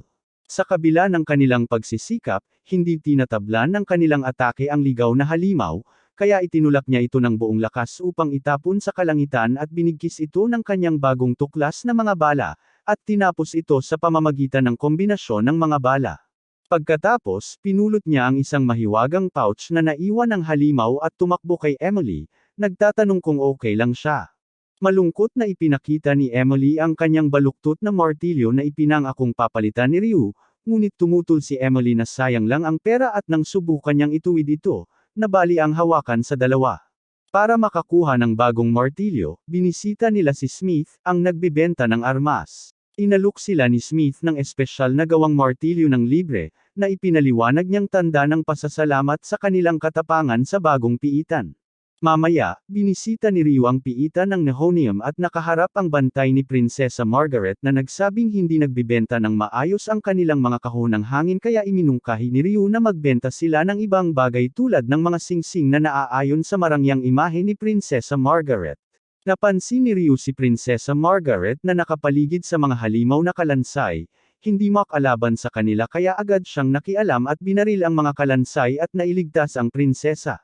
Puno ng pasasalamat, iginiit ng prinsesa at ng kanyang bantay na ibigay kay Ryu ang unang sample ng singsing bilang gantimpala sa kanyang tulong at sa bagong ideya. Samantala, sa tindahan ng armas, pinag-uusapan ni Emily ang mga ideya para sa bago niyang martilyo kasama sina Smith at Celeste nang biglang pumasok ang babaeng kuneho at tinanong si Emily tungkol sa kinaroroonan ni Ryu. Sinabi ni Emily sa kanya na si Ryu ay malamang nasa Nihonium Dungeon at mabilis na tumakbo ang bunny girl para hanapin siya. Nasa unang antas si Ryu ng piitan ng Tolulo, na nakatali sa kanyang baywang ang mahiwagang pouch mula sa ligaw na halimaw kanina. Ang pouch na ito ay automatikong pumupulot at nag-iimbak ng mga nahulog na bagay na kapaki-pakinabang kay Ryu para sa kanyang mga misyon. Pagkatapos, pumunta si Ryu sa tindahan ng bayan para sundan ang pabor na hiningi ni Erza at ibinigay niya sa kanya ang isang libro na naglalaman ng mga detalye tungkol sa mga bihirang bagay na nakukuha at tinanong kung maaari niyang tipunin ang mga bihirang bagay na ito para sa pista ng pag-aani. Binigyan ng kasamahan ni Erza si Ryu ng 40,000 pillows para sa mga patak at nang tanungin ni Ryu ang mas mababang presyo kaysa karaniwan, nalaman niya na ang taong namamahala sa piitan na naglalabas ng pera ay inaresto dahil sa korupsyon. Pagkatapos malaman na naglalabas din ng pera ang mga piitan, pumunta si Ryu sa isang lugar na walang tao para ihulog ang isang papel na pera sa lupa at naghintay na maging ligaw ito. Ang tala ay nagiging isang higanteng itim na ibong halimaw na tinalo ni Ryu at nakakuha ng potion na nagpapataas ng rate ng pagbagsak ng halaman ng 3 antas sa loob ng 10 minuto. Nagdududa si Ryu sa kapakinabangan nito ngunit nagulat nang lumitaw ang kunhong babae na nag-aanunsyo na sa wakas ay natagpuan na niya siya. Humingi siya kay Ryu ng carrot kaya marami siyang nakuhang carrot mula sa ikalawang palapag ng piitan at iminungkahi niya na tanungin niya ang kanyang mga kasama sa partido kung talagang gusto niya ng carrot. Ipinaliwanag ng kuneho na babae na siya ay isang kuneho na gusto lang ng carrot habang ang kanyang mga kasama sa partido ay may iba't ibang gusto. Naalala niya na noong bata pa siya, mahilig siya sa karne at ayaw niya sa gulay, pero pinilit siya ng mga kasama niya sa partido na kumain ng gulay kaya't naisip niyang nakakainis ang mga kasama niya sa partido, pero kalaunan ay nakakita siya ng nawawalang batang lalaki. Biglang hinaranggan ng namatay na kalabaw ang kanilang daan pero pinatay ito ng kunhong babae gamit ang kanyang espesyal na galaw. Hinihiling ng batang lalaki sa kanya na turuan siya kung paano pumatay ng isa at magkasama nilang natalo ang isa pang buffalo ng kamatayan na naghulog ng malaking carrot. Inaalok siya ng bata ng carrot pero tumanggi siya kaya hinati ng bata ang carrot at binigay sa kanya ang kalahati at sinabing magkasama na silang magkakampi. Ito ang unang pagkakataon na natikman ng kunhong babae ang kamanghamanghang lasa ng carrot, na nagdulot sa kanya ng pagkahumaling dito. Pagkatapos ay iminungkahi ni Ryu na kumuha na lang siya ng sarili niyang carrot, ngunit nagreklamo siya na hindi niya magawa yon dahil ang kanyang plant drop rate ay di at mahihirap na kalidad lang ng carrot ang kanyang nakukuha. Naalala ni Ryu ang potion na natanggap niya kanina at hiniling niya sa dalaga na inumin ito. Pagkatapos inumin ang potion, tumaas ang drop rate ng halaman niya sa A. Kapag pinatay niya ang isang slime monster, nakatanggap siya ng mataas na kalidad na carrot. Sa sobrang tuwa, nakaramdam ng malaking tagumpay ang kunhong babae sa pagkakaroon ng sarili niyang potion at tinanong si Ryu kung saan niya ito mabibili, ngunit ipinaliwanag ni Ryu na siya lang ang nagmamay-ari nito. Natutunan ng bunny girl na hindi masama ang mga kasama sa party at nagmamakaawa kay Ryu na payagan siyang sumali sa kanyang grupo at kumapit sa kanya hanggang sa pumayag ito. Sa bahay, inihayag ni Ryu na sasali ang bunny girl sa pamilya Ryuda, na nagdulot ng sigaw ng tuwa at pagkabigla mula kay Emily at Celeste. Pagpasok ni Ryu sa silid kainan, nakita niya ang pamilyar na tanawin ni Emily na naghahanda ng mesa para sa almusal habang ang bunny girl ay gutom nang nguya ng carrot. Gayunpaman, napansin niya na nakahiga si Celeste sa sahig at nakapatong ang ulo sa mesa kaya tinanong ni Ryu si Emily kung ano ang nangyari kay Celeste. Ipinaliwanag ni Emily na tila sumasakit ang ulo ni Celeste at itinaas ni Celeste ang kanyang ulo para sabihin kay Ryu na ang kanyang kakulangan sa ginhawa ay dahil sa magic storm, idinadagdag na tuwing may magic storm ay sumasakit at mabigat ang kanyang ulo. Nagtatanong si Ryu kung dahil ba ito sa negatibong epekto ng bagyo sa mga gumagamit ng mahika, ngunit sinisiguro siya ni Celeste na magiging maayos siya basta ipagpatuloy niya ang kanyang karaniwang gawain. Ipinahayag ni Ryu na maghahanap sila ng bahay ngayon, umaasang makahanap ng sapat na maluwang na bahay upang maibsan ang kakulangan sa ginhawa ni Celeste sa panahon ng Magic Storm. Mamaya, ipinakita ng kontratiste kina Emily, Ryu, at Celeste ang isang bahay na tumutugon sa lahat ng kanilang pamantayan at nang pumasok si Celeste, agad niyang naramdaman na lumino ang kanyang isipan. Ipinaliwanag ng contractor na ang bahay ay ginawa gamit ang pinakabagong mga pamamaraan sa pagharang sa mga magic storm, na nakakapanatag para sa sinumang gumagamit ng magic. Nililibot nila ang loob ng bahay at napasigaw si Emily sa tuwa nang makita ang kusina na kasing laki ng isang silid. Nagtatanong sila tungkol sa presyo ng bahay at inihayag ng kontratista na dahil sa maunlad na pagkakagawa nito, nagkakahalaga ito ng 400,000 pilos. Nagulat sina Celeste at Emily sa presyo pero sinabi ni Ryu na bibili pa rin sila ng bahay dahil ang pagbibigay ng tahanan kung saan masaya sina Emily at Celeste ang kanyang pangunahing prioridad.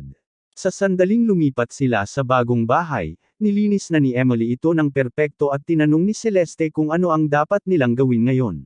Kaya naman, iminungkahi ni Ryu na dahil papalapit na ang Harvest Festival, dapat silang manghuli ng mga bihirang bagay sa listahan na ibinigay ni Ursa at galugarin ang level 7 ng Tololo Dungeon para sa mga bihirang halimaw habang kumukuha rin ng ilang carrot para kay Bunny Girl. Pagkatapos ng masaganang almusal, nagtungo sila sa piitan at nagulat si Ryu nang makita niya ang pagyeyelo sa loob ng piitan. Ipinaliwanag ni Celeste na may ilang piitan na may pagyeyelo depende sa antas at pagkakagawa nito. Habang nagpapatuloy sila, nakita ni Ryu ang parehong bossy na kapitan mula kanina kasama ang mga tauhan nito na muling minamanipula upang magsilbi sa kanya bilang mga alipin. Hindi nagtagal ay napansin ni Emily ang isang halimaw at binalaan si Ryu, na binaril ito ng 2 beses ngunit sinugod siya ng halimaw bilang ganti. Sinabi ni Celeste sa kanya na ito ay isang slime na nagiging hindi matatalo kapag malapit ng mamatay at hindi na tumatanggap ng pinsala mula sa huling umaatake kaya kailangan muna nilang pahinain ito bago umatake. Nagpatuloy si Celeste sa pagtalo dito gamit ang kanyang Inferno Magic at magkasama nilang nilabanan ang natitirang mga halimaw. Ang mga halimaw ay naghulog ng mga sibuyas na balak gamitin ni Emily para sa masarap na curry. Biglang inatake ni Ryu ng malaking slime. Ito ay isang bihirang halimaw na kilala bilang isang mataas na god slime na sumasalamin sa lahat ng pag-atake.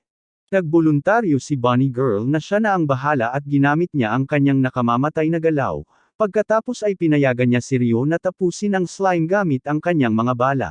Ang bihirang halimaw ay nag-iiwan ng diamanteng hugis luha na nagpapakita ng mga atake ng halimaw. Dinala nila ang diamante kay Ursa na napabulalas sa tuwa at kinilala ito bilang isang pambihirang patak mula sa Tololo Level 7, na tinatawag na Slime Tier. Inalok niya si Ryu ng 3 milyong pylos para sa patak ng luha. Habang umaalis sila sa tindahan, may isang batang babae na nakasuot ng berdeng damit ang pumasok at patuloy na nagmamakaawa sa mga tao na sumali sa kanilang pagdiriwang ngunit lahat ay tumanggi. Mamaya, nasa Nahunim Dungeon si Ryu nakikipaglaban sa isang pulang kalansay na 3 beses na mas mabilis kaysa karaniwan. Sa kabila ng hamon, nagawa niyang talunin ito upang madagdagan ang kanyang magic points. Napagtanto ni Ryu na ang pagbagsak sa palapaglimang ay nagpapataas ng MP o magic points ng isang tao, ngunit para magamit ang MP kailangan niyang matutong gumamit ng mahika. Si Ryu, kasama si Celeste na may dalang kahon ng mahiwagang prutas, ngunit bago ito kainin, nagpasya siyang gamitin ito bilang pain. Ang prutas ay nagiging isang halimaw na tinatawag na Metal Ryu na kahawig niya ngunit mas matigas, mas mabilis, at mas malakas. Pagkatapos ng ilang pagtatangka, sinipa ni Ryu ito at tinamaan sa tiyan, tinalo ito at nakatanggap ng isa pang katulad na itsura na mahiwagang prutas na nakatulong sa kanya upang matutunan ang 2 magkaibang mahiwagang salamangka. Ipinakita ni Ryu kay Emily ang unang magic spell na tinatawag na Wind Cutter, isang level 1 spell, at isa pang spell na nagpapalit ng drop rates ni Ryu sa taong nakatalo sa halimaw, na tumutulong sa kanilang pag-level up. Sa daan, muling nakasalubong ni Ryu si Ursa, na may dalang tumpok ng mga carton. Nag-alok si Ryu na tulungan silang ihatid sa tindahan sa bayan at pagdating doon. Nakita ni Ryu ang batang babae na nakasuot ng berdeng damit, at hiniling niya sa parehong bossy na kapitan na sumali sa kanyang koponan, na pumayag naman bilang isa pang pagkakataon para samantalahin ang isang tao. Matatag na nakialam si Ryu, sinasabing sasali na lang sa kanyang koponan ang batang babae. Humihingal ang mga tao sa paghanga at lumingon si Ryu sa dalagita at tinanong ang pangalan nito at sumagot itong Alice at pagkatapos ay opisyal na tinanggap ni Ryu ang dalagita sa pamilyang Ryuda. Sinusuri nila ang kanyang mga istatistika sa status board na lumalabas na napakababa. Gayunpaman, nagpasya si Ryu na dalhin siya sa Nahonim Level 1 para tulungan siyang mag-level up. Si Alice, na ipinanganak sa piitan, ay tumatawa sa tuwa at ginagabayan si Ryu kung saan matatagpuan ang mga halimaw. Pinatay nila ang ilang halimaw at ipinakita ni Alice ang kanyang kakayahang hanapin ang mga ito. Gumagamit si Ryu ng binding bullet at inutusan si Alice na talunin ang mga halimaw gamit ang bato para matulungan siyang umabot sa level 2, ngunit hindi nagbago ang stats ni Alice na nagpapahiwatig na hindi siya maaaring umakyat pa ng level. Pagkatapos ay hiniling ni Alice na bumalik sa piitan dahil may nagngangalang Bonesy na nagmamadali sa kanya na bumalik. Pagpasok muli sa piitan, itinuro ni Alice ang isang halimaw na kalansay at hiniling kay Ryu na hulihin ito. Ang halimaw ay lumiliit at nagiging cute na maliit na kalansay at masayang pinupulot ito ni Alice at tinatawag na Bonesy. Pagkatapos ay pinalalaki ni Bonesy ang sarili para banggain ang isa pang halimaw na slime, pagkatapos ay bumabalik sa maliit na sukat nito habang umaakyat sa palad ni Alice. Nang tanungin ni Ryu kung gagaling ang bungo ni Bonesy, ipinaliwanag niya na automatikong gumagaling ito habang bumabalik sa orihinal nitong laki. Binanggit ni Alice na may tumatawag sa kanya na nagngangalang Jiggly, at naging slime monster ito na kapag tinamaan ni Bonesy ay nagiging kaibig-ibig na maliit na slime. Ibinunyag ni Alice na babae si Bonesy at lalaki si Jiggly habang nagpapahayag ng pasasalamat kay Ryu sa pagtulong sa kanya na muling makasama ang mga ito. Dinala ni Ryu si Alice at ang dalawa niyang bagong kasama sa bahay at ipinakilala sila sa lahat. Tinanong niya kung okay lang na isama si Alice sa kanilang grupo at lahat sila ay sumang-ayon, na ginagawang bahagi si Alice ng pamilya ni Ryu. Umaga na ng Harvest Festival at nagising si Ryu para makita si Emily na masipag na naglilinis ng bahay, kaya nagtanong siya kung nasaan ang lahat. Sinabi ni Emily sa kanya na pumunta sina Celeste at ang batang babae na may kuneho sa Tololo Dungeon para mang-alap ng carrot. Naalala ni Ryu na nakatira si Alice sa dating bahay niya dahil takot sina Jiggly at Bonesy kay Celeste. Ipinaliwanag ni Emily na hindi siya sumali sa paglalakbay sa piitan dahil Harvest Festival at balak niyang makipagkita kay Alice mamaya para ipakita ang mga pagdiriwang. Tinanong niya si Ryu kung sasamahan siya nito sa festival. Magkasama silang nagtungo sa pista at nakita ang palengke na puno ng makukulay na tindahan at masisigasig na tao na nagpasaya kay Emily at nagpabilis sa pagtalon niya mula sa isang tindahan patungo sa isa pa. Huminto sila sa isang tindahan ng souvenir kung saan tinanong ni Ryu si Emily kung may nakita siyang gusto at itinuro ni Emily ang isang cute na maliit na kampana na may kulay-kulay na laso. Masayang binili ito ni Ryu para sa kanya at itinali niya ito sa paligid ng kanyang martilyo para manatiling sarado. Pagkatapos ay naghintay sila kay Alice sa isang parke at nakita nila itong tumatakbo patungo sa kanila. Inimfermahan sila ni Alice tungkol sa isang kakaibang tindahan sa sulok ng parke kaya binisita nila ang tindahan at nakita ang tindero na nagbibenta ng experience points. Nang magtanong si Ryu, ipinaliwanag ng tindero na may isang piitan na tinatawag na alcohol na may halimaw na kilala bilang plated mouse at ang pagtalo dito ay nagbibigay ng malaking halaga ng experience points. Inalok ng tindero ang isang kahon na may nakabalat na daga at kung matatalo ito ni Ryu, agad siyang magle-level up. Dinala nila ang kahon sa isang bakanting lugar at hindi nagtagal ay nagsimulang manginig ang kahon at lumabas ang nakabalot na daga. Inatake ito ni Ryu gamit ang kanyang binding bullet, pagkatapos ay gumamit ng pangalawang magic spell bago inutusan si Emily na umatake. Tumalon si Emily kasama ang kanyang martilyo, pinatay ang halimaw, at nakatanggap ng bagong bala. Kinuha ito ni Ryu at natuklasan na ito ay isang bala na nagpapalakas at sinubukan niya ito. Ikinarga ni Ryu ang bala at binaril ngunit walang nangyari, na nagbigay daan sa kanyang pagtataka kung sira ba ang kanyang baril. Nagpaputok siya ng normal na bala na nakakagulat na nagwasak sa isang malaking bato at dinagtagal ay napagtanto ni Ryu na ang nagpapalakas na bala ay nagpapahusay sa epekto ng susunod na balang ipinutok. Nagpasya silang bumili ng mas maraming kahon para makakuha ng mas maraming bala na nagpapalakas. Habang pabalik sa tindahan, nagkaroon ng kaguluhan sa festival, may mga taong sumisigaw at tumatakbo, sumisigaw tungkol sa isang ligaw na hayop na nakatakas mula sa kulungan nito. Nakita nila ang isang pangit na goblin monster na sumusugod patungo sa isang batang babae at mabilis na tumakbo si Ryu upang magbigay ng malakas na sipa sa tiyan ng goblin, na nagpadala rito na lumipad sa kabilang kalye. Lumalaki ang halimaw at sinugod si Ryu at ang batang babae, ngunit mabilis na binuhat ni Ryu ang batang babae at tumakbo sa ligtas na lugar habang si Emily naman ay sinugod ang goblin gamit ang kanyang martilyo. Hindi nagtagal, napagtanto nila na kakaiba ang goblin dahil patuloy itong lumalaki sa pamamagitan ng pag-absorb sa kanilang mga atake. Dumating ang grupo ni Neptune at tinanong ni Neptune kung iiwan ni Ryu ang kanyang laban para iligtas ang sariling buhay, na tinanggihan niya at humiling ng tulong ni Neptune para protektahan ang bayan. Inutusan ni Neptune ang mga miyembro ng kanyang koponan, sina Lil at Ran, na maghanda para sa labanan at gamitin ang kanilang mahika habang binubuklat ni Neptune ang kanyang puti at itim na pakpak, na nag-iwan kay Ryu na namangha. Ginagamit ni Ryu ang kanyang binding bullet para mahuli ang halimaw, tinatamaan ito ni Emily ng kanyang martilyo, at nagbibigay si Neptune ng malakas na magical blow, sa wakas ay natatalo ang nilalang. Sumali sina Celeste at ang babaeng may tainga ng kuneho kina Ryu at Emily, at bago sila maghiwalay, muling tinanong ni Neptune si Ryu kung iiwan niya ang kanyang pamilya para sumama sa kanya ngunit tumanggi si Ryu.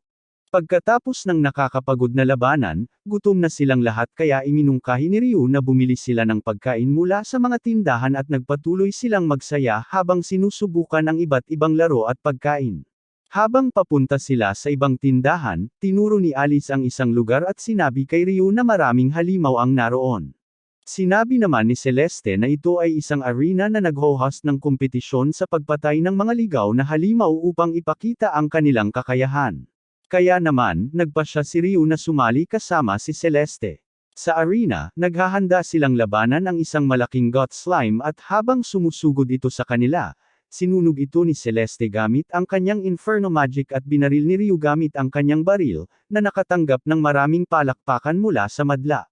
Natapos ang pista ng pag-aani habang dumilim at hiniling ni Ryu kay Celeste na ipakita ang bihirang bagay na nanalo sila sa arena at inilabas ito ni Celeste mula sa kanyang handbag. Naging isang set ng paputok pala iyon at nagkasaya silang magkasama. Biglang parang nasa trance si Alice habang bumubulong na may tumatawag sa kanya pero pinigilan siya ni Ryu na umalis at nagpasya silang mag-imbestiga sa umaga.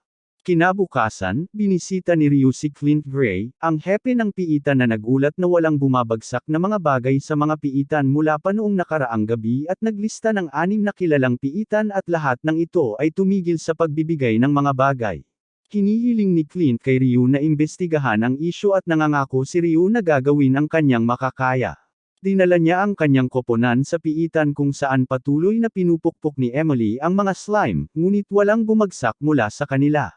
Ikinalakip ni Ryu ang mga kaganapan ng nakaraang gabi, kung saan nahikayat si Alice sa isang boses at napagtanto na lahat ng piitan ay naging parang Nehonium.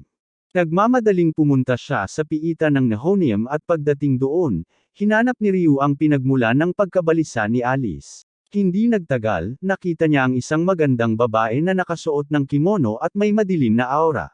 Hindi nagtagal, naintindihan niya na siya ang Nehonium Dungeon Master na responsable sa kakulangan ng mga drop. Binaril siya ni Ryu, pero naglaho siya at muling lumitaw sa harap niya, sinipa siya. Napagtanto ni Ryu na walang epekto ang kanyang mga atake laban sa kanya. Walang epekto ang kanyang mga atake sa Dungeon Master, pero patuloy pa rin si Ryu sa paggamit ng lahat ng bullet combo na mayroon siya. Una, sinubukan niya ang bala ng yelo at apoy, ngunit mahusay itong nailagan ng babae at sinipa ang tiyan ni Ryu na naging dahilan upang siya ay bumagsak ng nakadapa sa lupa. Hindi natinag, lumipat si Ryu sa binding bullet at homing bullet, ngunit ang walang tigil na pag-atake ng babae ay nagdulot sa kanya ng pagkalito. Ang huling pagtatangka niya, ang fusion bullets, ay nabigo rin dahil mas mabilis at mas malakas siya kay Ryu. Ngunit tumanggi si Ryu na sumuko at patuloy na lumaban. Pagkatapos, napansin ni Ryu ang isang sugat sa bala sa kanang paa ng babae, na may sariwang dugo na tumutulo, at ito ang nagbunyag sa kanya ng mahalagang kahinaan nito. Mabilis niyang kinargahan ng bala na may kakayahang hanapin ang target ang kanyang baril at itinutok ito sa mga bahagi ng katawan na ginagamit niya sa pag-atake, sinira ang kanyang paa at palad. Ang pangunahing natanto ay hindi mahahawakan ang katawan ng babae, ngunit ang mga bahagi na ginamit niya sa pag-atake ay naging mahahawakan. Sa kaalamang ito, patuloy na nagpaputok si Ryu ng mga bala na humahanap ng target at kahit na naubusan siya ng bala sa huli, ang walang tigil niyang pag-atake ay nagpababa sa lakas nito sa antas niya. Nang maubusan ng bala, nilabanan siya ni Ryu gamit ang lakas lamang at nagawang talunin siya. Gayunpaman, ang marahas na labanan ay nag-iwan sa kanya na sugatan at siya ay bumagsak. Nang muling magkamalay si Ryu, naroon si Emily na hinihimok siyang gumising. Sa kabila ng kanyang pagsisikap, hindi siya makatayo kaya tinulungan siya ni Emily ng isang healing bullet. Habang bumabangon si Ryu, nagpasalamat siya kay Emily dahil palagi siyang sinasalba nito. Sinabi naman ni Emily na bumalik na sa normal ang lahat sa mga piitan, muling naglalaglagan ang mga gulay, at nailigtas ni Ryu ang bayan. Nag-aalala siya na masyadong pinipilit ni Ryu ang sarili niya, pero sinigurado ni Ryu sa kanya na ang focus niya ay ang talunin ang Dungeon Master at hindi ang saktan ang sarili niya. Habang naghahanda silang umalis, napansin ni Ryu ang isang gintong singsing at napagtanto niyang malamang ay nalaglag ito ng Dungeon Master na kakatapos lang niyang talunin. Hindi nagtagal, sumali sa kanila sina Celeste, Alice, at Bonnie Girl. Pinayuhan ni Celeste si Ryu na huwag maglakbay ng mag-isa sa panganib, habang ipinaalala sa kanya ang kahalagahan ng pagtutulungan, na lalong nagpapahalaga kay Ryu sa kanyang mga kasama. Kinaumagahan, bumalik si Ryu sa piitan ng Nahonium, sinuri ang singsing ng piitan master at pinag-isipan ang layunin nito. Hindi nagtagal ay nakasalubong niya ang isang grupo ng mga kalansay at pagkatapos silang talunin ay nakakuha siya ng 10 bihirang luha ng slime. Pagkatapos ay nakasalubong niya si Prinsesa Margaret at ang kanyang bantay, at sinabi ng bantay kay Ryu na hindi magiging kapani-paniwala ang pagbibenta ng singsing sa ngayon dahil kailangan nilang magtuon sa mga dragon, na hindi kayang talunin ni Prinsesa Margaret mag-isa. Mataas ang kanyang antas at kasalukuyang nasa 74, malapit ng maging 75, ngunit halos imposible pa rin para sa kanya na talunin ang isang dragon ng mag-isa. Napansin ni Ryu sa status board na habang tumataas ang kanyang antas, hindi naman bumubuti ang kanyang kakayahan. Hiniling ni Ryu kay Prinsesa Margaret na iladlad ang kanyang palad at inilagay doon ang isa sa mga luha ng slime na kanyang nakolekta. Ang luha ay nagpalakas sa kanyang antas, na ikinagulat ng kanyang mga bodyguards. Naintindihan ni Ryu na ang singsing ng Dungeon Master ay ginagawang kristal ang karanasan at hiniling niya sa babae na muling ay lahad ang kanyang palad at bigyan siya ng ilang bihirang luha na lalong nagpalakas sa kanyang mga kasanayan. Ipinaliwanag ni Ryu na si Prinsesa Margaret ay huling namulaklak, ibig sabihin na sa pagbuti ng kanyang drop rate mula I sa antas 75 hanggang D sa antas 76, at sa antas 79, makakamit niya ang drop rate na pataas. Nagpasalamat ang prinsesa kay Ryu, nakahinga ng maluwag na hindi nawala ng saysay ang kanyang pagsisikap. Lumipat si Ryu sa isang bukas na espasyo kasama ang kanyang grupo na may 2 malaking tambak ng carrot at bean sprouts, na nakolekta mula sa mga tindahan ng gulay sa bayan upang makatulong sa pag-level up ng kanyang mga kasamahan. Kinabahan si Celeste at tinanong kung plano niyang gawing ligaw ang mga ito para matalo nila. Ngunit ipinaliwanag ni Ryu ang kanyang plano na gamitin ang singsing ng Dungeon Master para gawing kristal ang karanasan para sa iba. Dahil puno na ang antas ni Alice, kailangan nilang pataasin ang antas nina Emily, Celeste, at Bonnie Girl. Sa una ay nag-aatubiling ipag-amit sa kanila ni Bonnie Girl ang kanyang mga carrot, ngunit siniguro sa kanya ni Emily na magbibigay si Ryu ng mas masarap na mga carrot, na nagkumbinsi sa kanya na pumayag. Sinimulan nila ang kanilang misyon habang naghihintay na maging ligaw ang mga carrot at usbong. Kapag naging ligaw na sila, tumpak na pinaputukan sila ni Ryu, kinukolekta ang mga bala at inuutusan sina Emily at Celeste na tipunin ang mga kristal na bumabagsak mula sa singsing.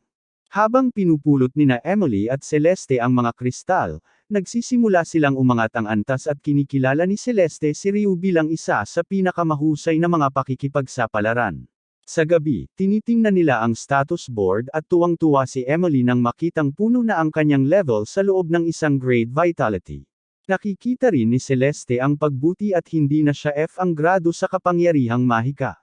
Pareho silang nagpapasalamat kay Ryu, bagaman nalulungkot si Emily dahil hindi nakakakuha ng karanasan si Ryu mula sa pagsisikap na ito, ngunit sinisiguro ni Ryu sa kanila na nakakakuha rin siya ng karanasan, bagaman hindi ito masusukat, at masaya siya na nagbibigay daan ang singsing ng Dungeon Master sa kanya na may bahagi ang kanyang karanasan sa kanyang mga kasamahan. Sa pagiging nasa pinakamataas na antas ng lahat, nagtapos si Ryu na ang pamilya Ryota ay may kumpiyansa ng lumipat sa susunod na yugto. Naging usap-usapan sa bayan si Ryu at ang kanyang mga kasamahan, at humanga ang mga tao sa kanilang magkakaibang kakayahan at pinuri si Ryu sa pagbuo ng gayong dinamikong koponan. Si Emily, na may pambihirang kakayahan sa paggamit ng armas, si Celeste, na mahusay sa paggamit ng mahika at pagkalap ng impormasyon, at para sa pagpapaamo sa isang killer rabbit, humahanga rin sa kakayahan ni Alice na mag-utos sa mga halimaw. Isang araw, dinala sila ni Ryu sa opisina ng lisensya, ngunit tinanong ni Emily ang pangangailangan sa lisensya, dahil may lisensya na si Ryu at may access sila sa anumang piitan. Pero iginigiit ni Ryu na dapat silang kumuha ng lisensya para sa lahat dahil baka maging kapaki-pakinabang ito. Idinagdag ni Celeste na magpapalakas sa kanilang pamilya ang mga lisensya at makakatulong sa pagkuha ng mga quest, at kalaunan ay parehong pumasa sina Emily at Celeste sa pagsusulit sa lisensya ng may mataas na marka. Mamaya, iminungkahi ni Ryu na magtrabaho muna silang mag-isa at maghanap ng magkahiwalay na lugar para mangaso upang makita kung gaano kalaki ang kanilang kikitain, ngunit may mga kondisyon na walang overtime at kailangang umuwi para kumain. Pagkalipas ng ilang araw, muli silang nagtipon at natuklasan na ang bawat isa ay maaaring kumita ng 2 milyon sa isang araw. Sa pera, binilhan sila ni Ryu ng mga magic cart mula kay Orton, ngunit nahirapan sila sa paulit-ulit na paglalakbay para ibenta ang kanilang mga produkto. Upang malutas ito, inimbitahan ni Ryu si Erza bilang eksklusibong mamimili nila. Nagdaos sila ng malaking salo-salo para salubungin si Erza, na dinaluhan ng halos lahat ng tao sa bayan, kabilang sina Neptune, ang prinsesa, ang kanyang mga bantay, sina Orton at ang kanyang anak na si Olga, at si Clint Gray, ang pinuno ng piitan. Sa pagbabalik tanaw sa magagandang panahon, iniisip ni Ryu ang kanyang dating sarili at nagtapos na ang tunay na swerte ay nagmumula sa kanyang mga kasamahan sa koponan, lalo na sina Emily, Bonnie Girl, Celeste, at Alice.